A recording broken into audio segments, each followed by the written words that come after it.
Olá, eu sou a Letícia, diretora da eBrain, e eu tô aqui para trazer para vocês mais um Conversa de Mercado. Dessa vez nós estivemos em São Paulo, no Smartus PropTech Summit, e conversamos com 18 pessoas que atuam em diferentes áreas no mercado imobiliário. A conversa está bastante rica e vale a pena conferir.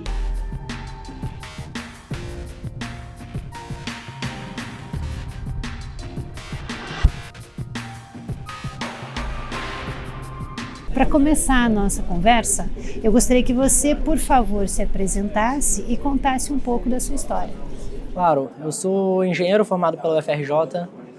Depois da faculdade eu vim para São Paulo trabalhar com consultoria de gestão. Então, basicamente, fazer projetos em empresas como Globo, Suzano e algumas outras grandes corporações.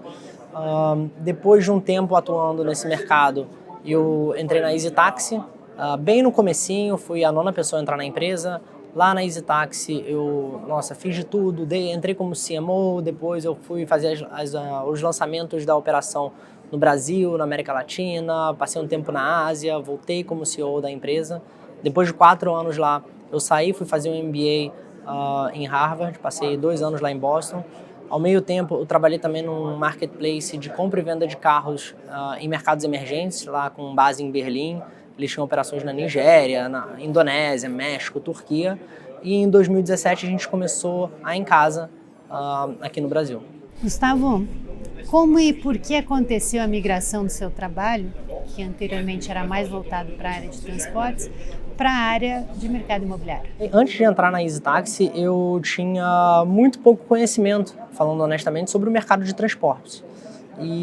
Mas eu tinha um viés mais de como que a gente consegue usar a tecnologia, como que a gente consegue usar, por exemplo, um pensamento mais ágil, uma cultura diferenciada, design, uso de dados, para melhorar a experiência do usuário, né? Sempre o foco é a experiência do usuário, em indústrias que tiveram um pouco investimento nesses segmentos. Foi o caso, por exemplo, da indústria de transporte, que mudou muito com o EasyTaxi, com Uber, com várias outras empresas do setor, né?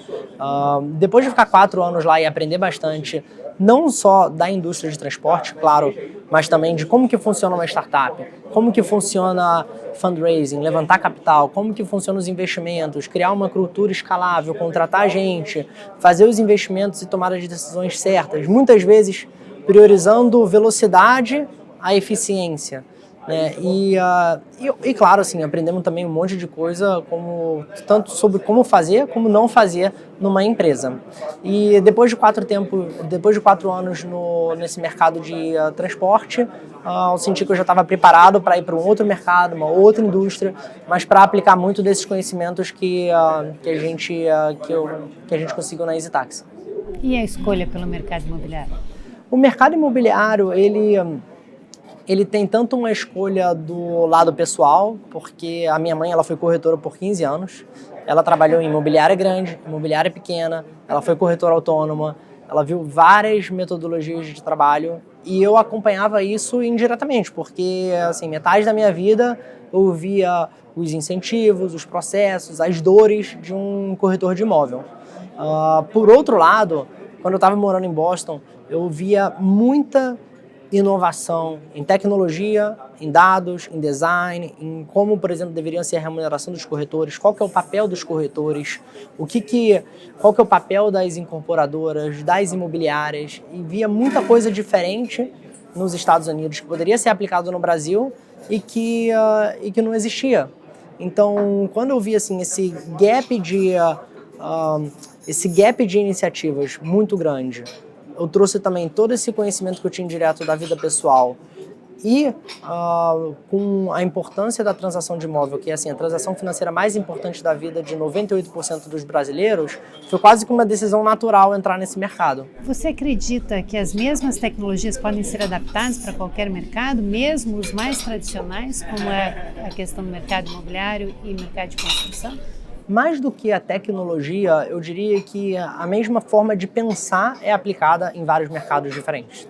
Então, o que eu quero dizer com isso? Eu quero dizer que Se alguma tecnologia é aplicada, ótimo, vamos usar uma tecnologia igual, uma tecnologia parecida. Se a tecnologia não é replicada, o que a gente pode fazer para melhorar? Talvez seja um redesenho de processo, talvez seja o perfil de um funcionário, talvez seja, não sei, coisas muito básicas.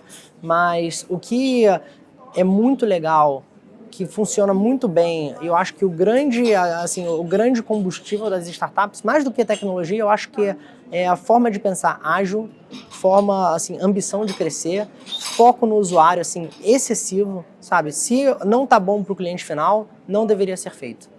E esse pensamento, essa cabeça aberta, tanto a novas experiências quanto a novas tecnologias, inovações, elas andam de mão dada com tecnologia, porque muitas das coisas que acontecem no mundo hoje, elas são diretamente relacionadas com tecnologia.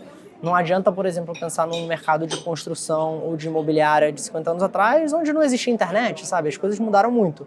Mas eu diria que mais do que uma tecnologia, ou um processo, ou uma iniciativa, é a cabeça de pensar que está disposta a aprender rápido e a evoluir rápido. E a tecnologia é só a ferramenta. E a tecnologia muitas vezes é a ferramenta. Gustavo, para o crescimento de startups, e você acho que viveu um tanto disso, invariavelmente é necessário receber investimentos. Quais os pontos mais relevantes a serem considerados para que uma startup consiga levantar fundos para o seu crescimento? Acho que o primeiro ponto é se de fato precisa de investimento. Se precisa, qual que é o momento ideal para conseguir esse investimento. Porque se você levanta capital antes do que você precisa, você vai investir ineficientemente. Se você levanta muito capital, você acaba não conseguindo investir também eficientemente num curto período de tempo. Então, tem a validação da necessidade do investimento, o momento do investimento, o valor do investimento é muito importante. Então, às vezes você precisa levantar R$1 milhão, às vezes você precisa levantar $1 milhão, às vezes você precisa levantar dívida, às vezes você precisa levantar equity. Então, entender o instrumento também é muito importante. E, por fim, quem que é o investidor? Então, investidores diferentes têm metodologias diferentes, vão ter termos diferentes e vão ter flexibilidades diferentes e metodologias de trabalho com o próprio empreendedor. Então, antes de dar, acho que qualquer dica ou ponto mais específico, esses 4 critérios eles precisam ser pensados e refletidos muito bem, que é se existe a necessidade, o tempo, quanto e quem seria o investidor. Dito isso, se o investimento de fato é necessário, o momento é agora, o valor está ok, e os investidores estão alinhados com essa necessidade, tem apetite por parte também dos investidores, acho que tem todo um processo que é muito importante o empreendedor levar em consideração quando ele for fazer essa busca por capital. Quem que ele deveria falar primeiro, como que deveria ser a apresentação, como que ele deveria entrar em contato com esses investidores, o que esses investidores estão buscando, como que deveria ser a melhor forma, por exemplo, de comunicar, e todo o entendimento sobre essa relação, porque para muita gente é uma coisa nova, até no nosso próprio caso, na EasyTaxi foi novidade para muita gente, na Em Casa é novidade para muita gente. Então tem muita informação disponível no Google, tem muito blog legal, tem muita matéria no Medium, tem muita informação que vale a pena os empreendedores digerirem bastante antes do que irem, por exemplo, muito cru, bater na porta de uma venture capital para pedir dinheiro ou investimento. Seguindo agora, eu queria falar um pouquinho sobre a Em Casa, que é o seu projeto atual. A Em Casa é uma imobiliária digital, e o que vocês vendem é que vocês têm um objetivo de transformar a maneira que o brasileiro compra ou vende imóvel. E aqui eu tenho 2 perguntas para você. A primeira é como pretende fazer isso e quais as principais diferenças em relação a uma imobiliária tradicional? A gente basicamente usa muita tecnologia, muita ciência de dados e muito design com foco de criar uma experiência incrível para o comprador e para o vendedor. Tanto para um potencial cliente que quer comprar um imóvel, quanto para o proprietário de imóvel que precisa fazer a venda. Um outro ponto importante para mencionar é em relação ao nosso próprio time de vendas. O nosso time de vendas, ele é diferente do corretor autônomo, que é responsável por buscar um imóvel, fazer parceria com o porteiro, publicar o imóvel nos portais, buscar um cliente, ver documentação, fazer toda a parte burocrática, ter contato com o cartório. Isso tudo é o papel de um corretor autônomo, né? Na Em Casa, os nossos corretores, os nossos vendedores, os nossos especialistas, eles ficam todos responsáveis pela venda. E aí, toda a parte de marketing é responsabilidade do time de marketing. Toda a parte de jurídica é responsabilidade do time jurídico. E com isso, a gente consegue trazer recursos e capacitar esse time muito bem para eles não só prestarem um serviço incrível para o cliente, né, porque a gente precisa de pessoas boas, focadas nisso, dedicando tempo a isso, como também a gente consegue fazer com que eles sejam muito mais produtivos do que um corretor autônomo tradicional. Um pouco de dado até em relação a isso, um corretor autônomo tradicional, ele faz na média no Brasil uma venda a cada 4 meses, né? O nosso time de vendas na Em Casa faz na média de 2 a 3 vendas por pessoa por mês. Então a gente está falando de uma diferença aí de 8 a 12 vezes mais eficiente, né? E isso é uma espiral positiva, porque com mais transações, gerando mais receita, a gente consegue fazer mais investimentos nesse próprio time. Consegue trazer pessoas extremamente qualificadas, consegue pegar salários melhores, consegue comprar as melhores ferramentas para eles conseguirem usar. Então, por exemplo, estou falando de tablet, de software, de sistemas, né? Mas o grande diferencial da Em Casa é que a gente presta um serviço excelente para os nossos compradores e vendedores. É muito difícil encontrar um cliente que tenha tido um serviço prestado pela Em Casa e não esteja extremamente satisfeito. Então, quando a gente dá um passo para trás, tecnologia, dados e design tem um papel muito importante, mas o diferencial é que os nossos clientes eles estão sempre muito satisfeitos. Gustavo, o que torna uma compra de um imóvel incrível, como foi o termo que você usou? Acho que assim, primeiro, alinhamento de expectativa, né? Quando uma pessoa está pensando em comprar um imóvel, quando a pessoa está preparada para comprar um imóvel, quando a pessoa está buscando um imóvel urgentemente, são momentos diferentes na vida do comprador e que devem ser tratados de formas diferentes. Então, se um potencial cliente está somente interessado em informação, nosso papel é educar essa pessoa e entregar para elas as informações. Se o cliente está querendo comprar um imóvel em 7 dias, nosso papel é trazer os imóveis que mais têm a ver com ela e fornecer assim, os imóveis para ela comprar em até 7 dias. Então, assim, o primeiro passo é alinhamento de expectativa. Segundo, entendimento do perfil. Então, se você precisa de um imóvel de 2 quartos, 75 metros quadrados em Pinheiros, não adianta eu te mandar um imóvel de 4 quartos em Higienópolis. E por incrível que pareça, isso acontece, né? Muitas vezes, e muitas vezes, e muitas vezes. Então, entender o perfil e entender se a pessoa quer uma cozinha americana, se ela quer um preço por metro quadrado menor, se ela quer ficar próxima da escola até 5 minutos de caminhada, enfim, qualquer que seja o critério que ela esteja buscando, a gente leva isso em consideração para os nossos algoritmos recomendarem os melhores imóveis para a pessoa. Terceiro passo é eficiência. Então, ao invés de você, por exemplo, visitar 50 imóveis, que é mais ou menos assim, o número que as pessoas acabam visitando fisicamente, é muito tempo desperdiçado. São 50 vezes que você entrou num táxi ou num Uber, são 50 vezes que você dedicou tempo, são 50 imóveis que você foi e olhou os detalhes, e a gente faz isso tudo virtualmente. Então, ao invés de você fazer 50 visitas físicas, você faz com a gente 50 visitas virtuais, através do nosso tour virtual em 3D, e depois faz 2, 3, 4 visitas físicas. Então, tem muita economia de tempo e capital. E o quarto passo é fechamento.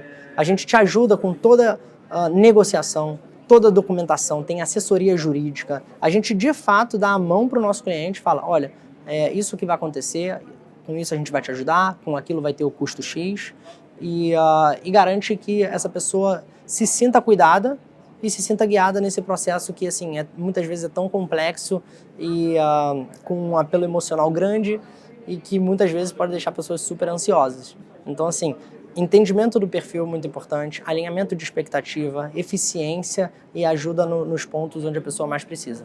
O trabalho dos corretores de imóveis, a seu ver, seguirá qual caminho? No curto, no médio e no longo prazo? O papel do corretor de imóvel, ele vai mudar muito no Brasil, né? A gente acredita genuinamente que o papel do intermediador é muito importante. né? Dado que a transação de compra ou de venda de imóvel, ela é muito pouco recorrente na vida do brasileiro, né? O brasileiro, na média, compra um imóvel em toda a sua vida, tem um alto apelo emocional. Muitas vezes você criou seus filhos, seus netos, ou você está comprando um imóvel para alguém da sua família, você acabou de se casar, tem um apelo emocional muito alto e uma complexidade muito alta também, né? Então, assim, no Rio de Janeiro, por exemplo, existe laudêmio, existe foro, que são impostos que você precisa pagar para o governo, dependendo da localização. Você, em São Paulo, existem alguns imóveis que você precisa olhar a documentação com muito detalhe. Enfim, é uma transação muito complexa. Dito isso, a gente acredita muito no papel do intermediador. O papel do corretor de imóveis no Brasil, como ele é feito hoje, a gente não acredita nem um pouco. Porque o corretor ele tem muito pouco processo, muito pouco treinamento, poucos KPIs. Ao mesmo tempo, se ele não faz nenhuma venda, ele não ganha nenhum centavo no mês. Fica 2 meses sem vender, também não ganha nenhum centavo. Então é normal, 3º mês essa pessoa vai querer vender, né? Ela vai querer vender a qualquer custo. Então a gente acredita, por exemplo, que o papel do corretor deveria ter muito investimento em tecnologia, muito investimento nas ferramentas que essa pessoa precisa para poder executar um trabalho bem feito, precisa ter um salário fixo para poder não ficar se preocupando em, poxa, quanto que eu vou ganhar hoje, quanto que eu vou ganhar amanhã. Mas esses são pontos que não necessariamente vão mudar do dia para a noite, né? Mas que o mercado vai evoluir aos poucos. E agora uma última pergunta para a gente encerrar a nossa conversa, Gustavo. Qual a dica que você deixaria para quem trabalha com venda de imóveis hoje? Eu diria, acompanha o que a Em Casa está fazendo. A gente se preocupa muito com o papel do corretor de imóveis. A gente se preocupa muito em como o mercado está se comportando, como está evoluindo. Então, todas as nossas decisões como empresa são para melhorar a experiência de compra e venda, né? A gente sempre pode cometer um erro aqui, mudar de ideia um pouco mais para frente, mas o nosso processo de decisão é sempre focado em como melhorar a experiência. Se você é um corretor autônomo, por exemplo, a gente está sempre contratando corretores de imóveis ou vendedores de alta performance que queiram se juntar ao time. E se você quer fazer qualquer tipo de parceria, pode vir falar com a gente também. Se você não tem absolutamente nada a ver com a Em Casa, eu acho que seguir o nosso blog, seguir conteúdos de especialistas do mercado é sempre muito bom, mas o mais importante é estar com a cabeça aberta para aprender, entender que o mercado hoje é diferente do mercado de 15 anos atrás e que em muitos lugares os corretores precisam sim se atualizar. Legal, Gustavo, queria agradecer muito pela nossa conversa, foi muito bom você ter dividido o teu conhecimento, tua experiência conosco. Mais uma vez, obrigada. Obrigado, foi um prazer. Obrigada.